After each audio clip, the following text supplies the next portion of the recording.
This morning, I'll take a little more than the usual time because I want to review what happened over the past 8 days with Trump's tariff tax so that it can be preserved in the record and so that we as a nation can try to process the reckless, unnecessary damage President Trump has created.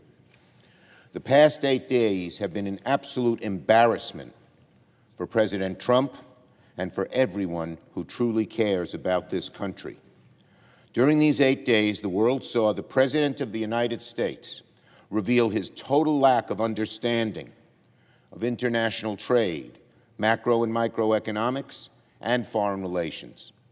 The world saw the American president issue a tariff ultimatum so ill-conceived and so flawed that it was mocked from here to the Heard and McDonald Islands. This whole episode is so ridiculous that even the writers of Veep and the House of Cards would have shredded their drafts. Yet it was real. It had real effects, lasting effects on real people. Donald Trump's tariff fiasco caused real damage to the confidence other nations have in America. It had real effects on the uncertainty we feel every day that Donald Trump sits in the Oval Office. It had real effects on people's retirements. Let's start with his announcement on April 2nd that would be Liberation Day, a day of massive worldwide tariffs. Rather than providing a coherent explanation for such a substantial policy change, the stated justification for this massive tariff application varied depending on the moment or who the administration's spokesperson was. Depending on the day, President Trump claimed that tariffs would either balance the budget, enable the elimination of the income tax, or bring manufacturing jobs back to the United States. While Peter Navarro gave full-throated support to all three of those goals, most of the rest of the administration ignored the first two goals and focused on bringing manufacturing jobs back to the U.S., a worthy goal, one that Democrats, including myself, have been advocating for decades. However, even administration officials couldn't get on the same page. While Navarro and Secretary Bessent were talking about the return of jobs, Secretary Lutnick was espousing that manufacturing would be coming back, but that it would be automated, he said. So, are we bringing manufacturing jobs back or displacing them with machines?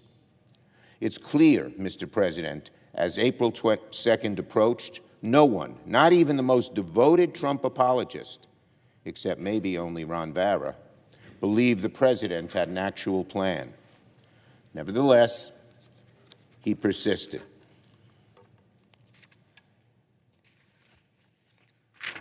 And on April 2nd, President Trump, against all semblance of common sense, announced tariffs beyond what even the most isolationist Republican could have envisioned.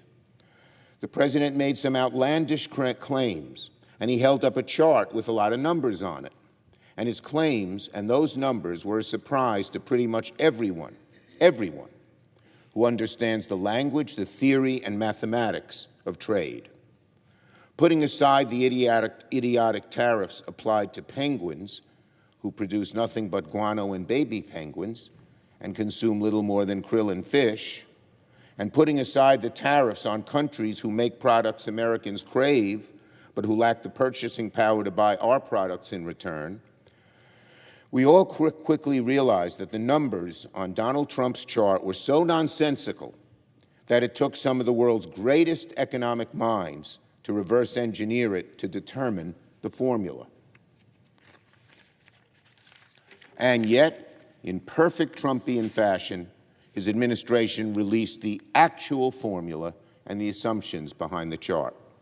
Again, it quickly became clear that he based his entire tariff scheme on a formula so flawed, so economically incoherent, that he had to insert some random Greek letters and assign them phony values just to make it look like something out of a beautiful mind.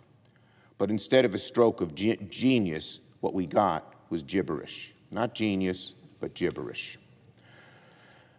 Remember back in 2019, Mr. President, when Hurricane Dorian was approaching Florida and President Trump used a Sharpie to alter a NOAA map to try and cover for his mistake?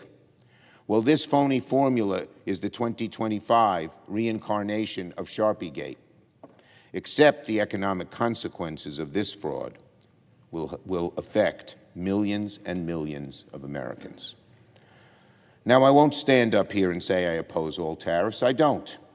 I appreciate my supporters on Twitter reminding everyone that I have long championed tough trade policies on China, going back to my early days in the Senate. But I and the American people oppose a whimsical, nonsensical approach to international trade, especially one that so clearly will increase costs on American families. It's one thing to target tariffs on bad actors, like China. That makes sense. But to raise tariffs on allies such as Canada and Israel, everyone knows that makes no sense. To raise tariffs on random islands as the Falklands, the Heard and McDonald and Svalbard, everyone knows that makes no sense. To raise tariffs on countries like Madagascar, who import little from us but produce products wanted by millions of Americans, everyone knows that makes no sense.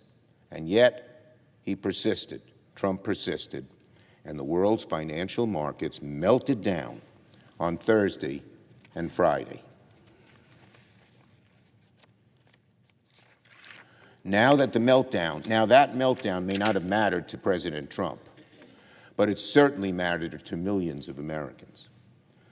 While the big financial players can hedge against an ignorant, erratic president, everyday Americans who have their hard-earned nest eggs in pension funds, IRAs, and 529 accounts to help pay for their kids' college tuition don't have that luxury. While the president and his family can create new meme coins and sell cheap, made-in-China swag so that bad actors and sycophants can funnel the money, most Americans don't have that luxury. No, Mr. President, most Americans are living paycheck to paycheck. If they're lucky, they put a little away each month for retirement or college savings. Some of them keep that money in interest-bearing accounts for the stability. Their savings are probably doing okay, but costs are going up so that they may have to dip into those savings. The president let them down. Some Americans put that money in mutual funds that depend on stability and predictability. The president let them down as well. Of course, some Americans have no exposure to the stock market. Their only hope for retirement is Social Security, which congressional Republicans want to gut, and Elon Musk calls a Ponzi scheme. But the president also let them down. Because they may not be exposed, but their employer probably is, as is their neighborhood grocer and hardware store owner, and they will be affected if any prices rise. When the financial markets closed on Friday with one of the biggest drops in history, President Trump was golfing and dining with his Saudi friends. On Saturday, while the nation was stressing over their financial instability, the official White House press office gleefully announced that the president would, on Sunday, compete in his club's golf championship. This, Mr. President, was the Trump version of let them eat cake. Let them eat cake. Then on Sunday, after a week of uncertainty, a weekend of stress, while small business owners, retirees, and young families across the country were sitting at their kitchen tables trying to figure out how they were going to handle this dramatic increase in costs, what was the president doing? He was, of course, still golfing. And to the surprise of no one, except for maybe the actual tournament winner, President Trump tied for his own club championship. A remarkable achievement, to be sure. In fact, so great is that achievement that if the president would make public his scorecard, I would gladly enter it into the congressional record and ask for its preservation at the National Archives, though I'm sure his caddy would be reluctant to testify under oath. I know the president likes to talk about his handicap. Over the weekend, his administration tried to cover up for his indifference by claiming that more than 50 countries had reached out to start negotiations. That claim may have temporarily calmed the futures market, but its unbelievability certainly harmed the White House economic advisor, Kevin Hassett's credibility. Adding to the uncertainty and lack of faith was that the incoherence within the administration that was in full public effect over the weekend. In between golf swings, the president found time to post, "We will win, hang tough, it won't be easy." Meanwhile, America's de facto president, Elon Musk, told a globalist conference in Italy that he wanted a zero-tariff situation between the U.S. and Europe. That aspiration was quickly and directly rebutted by the tariff architect, Peter Navarro, which led to a public spat, the likes of which the presidency has rarely seen. On Monday, the market started low but quickly skyrocketed because some verified Trump Twitter account announced that an administration official said Trump would pause tariffs for 90 days. The world and the markets rejoiced, but the administration quickly refuted that assertion, and the markets fluctuated downward. Tuesday started with great optimism and a quick market rise, but China's retaliation and the rumors of a European equivalent turned the rally bearish. Which brings us to yesterday, Wednesday, April 9th. Mr. President, history will likely record this day as America's actual Liberation Day, because it is the day that President Trump backed down. Backed down. Of course, as with anything Trump does, his backing down created a few private winners and several public losers. We may never discern who the private winners are, but we do know that at 9:37 a.m., President Trump posted in all capital letters, "This is a great time to buy DJT, Donald J. Trump." What exactly was the purpose of this post? Why did he feel the need to add his initials to this particular post? Was it a signal to his friends and family that he was going to pause the tariffs so they should buy low, knowing the market would boom? Was this another stand back and stand by? We may never know. We may never know. But we need to find out, and it must be investigated. Now, we certainly know who the losers are. The losers are the millions of Americans who tried to protect their positions and sold assets during the downturn. They were let down by President Trump. The losers are the administration officials who tried their level best to cover for President Trump's instability by spinning to the media, only to have the president undercut their credibility. Now, we shouldn't be surprised by this. We all lived through the first Trump presidency, after which he even admitted he hired bad people. But here in his second term, the effort that President Trump puts into destroying the credibility of his staff is utterly incomprehensible. To paraphrase a former Trump official, people think Trump is playing 3D chess, but most of the time, the staff is just trying to keep him from eating the pieces. That, Mr. President, is what happened this week. Trump sycophants, Fox News, Republican senators are all used to this game. They know the president is dead wrong, that he is not remotely a very stable genius, yet none of them want to tell the emperor that he has no clothes. Secretary Lutnick's credibility is shot because of his full-on defense of this tariff scheme, followed by his admission that it wouldn't result in American jobs because automation would take over. Secretary Bessent's credibility is shot because of his public attempts to defend the president's ever-changing whims.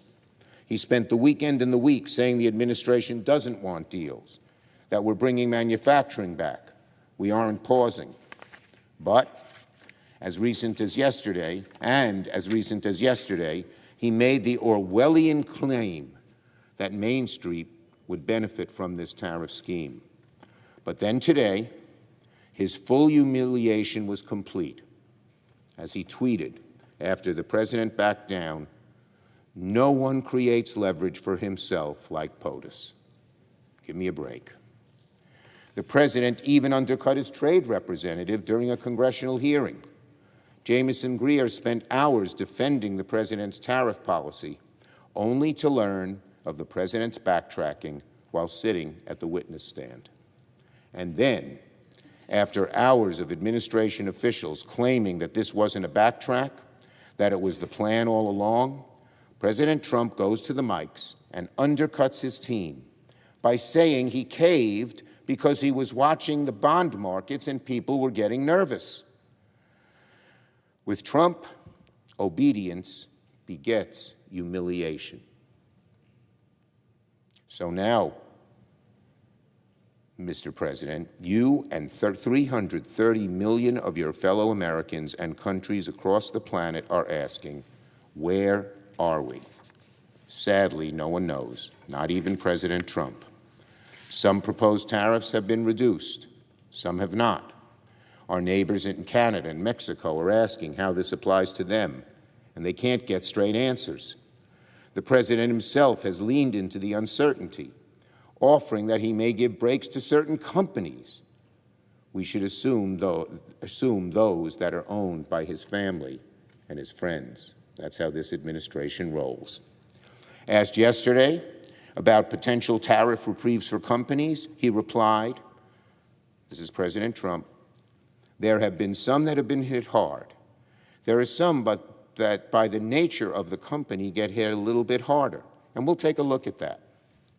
So, as we look back on this week of self-made chaos and even destruction, we have to ask, what was the purpose of this exercise?